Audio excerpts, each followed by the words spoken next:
From the makers of Band of Brothers and the Pacific comes Masters of the Air, a show focusing primarily on the American Air Force during the events of World War II. Based on a book written by one of the survivors of said events, Masters of the Air has high production values, intense battle sequences, and a solid cast, but its focus on events and history often comes at the cost of character development and entertainment. Masters of the Air focuses on an ensemble, with much of its attention being put on the characters played by Austin Butler, Callum Turner, Anthony Boyle, and later in the series, Nate Mann.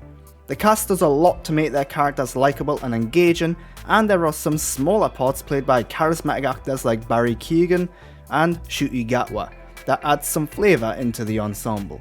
The problem is that there are a lot of characters and so little time is spent on them outside of their current circumstances.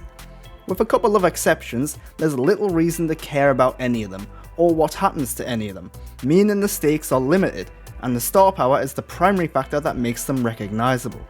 Many of the characters also share similar appearances and names, making it tough to distinguish them at first. When the battle scenes take centre stage, it's also incredibly challenging to care about or engage with anything that's happening to the characters because their faces are obscured by masks and headwear.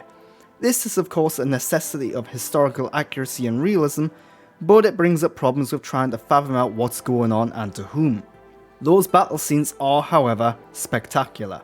The CGI and the production has gone into them is very impressive, and it rivals those depicted in certain Hollywood movies.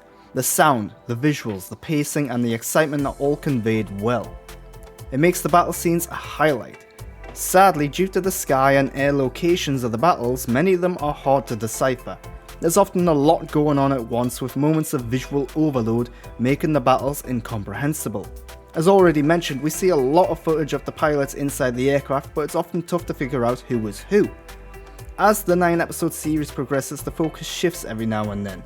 We see the characters going on several missions, then about halfway through the show shifts to being about the downed pilots escaping captivity or being sent to prisoner of war camps. Then, in the final few episodes, we get a look at the Tuskegee Airmen, plus an examination of the POWs during the closing days of the war. This makes Masters of the Air an overall comprehensive look at the Air Force during the period, but it results in a show that feels unfocused and lacking in commitment. The Prisoner of War side story and the Tuskegee's Airmen story are both deserved of shows of their own, rather than being crammed into a couple of episodes here. Each episode shifts focus onto different characters and locations, but often without any warning or build-up. It makes it very challenging to care about any of the stories being told when many of the characters have only just been introduced out of necessity and they're given very little time to tell their stories. Masters of the Air is a fun time and often an interesting time too, but its characters and the stories being told aren't always given the room to breathe, grow and develop into anything other than surface level historical based tales of war. The show is incredibly well made, with fantastic battles, special effects, costumes, lighting, sound design and direction. But at only 9 episodes, it's a shame that everything has been tightened and shortened to the bare necessities.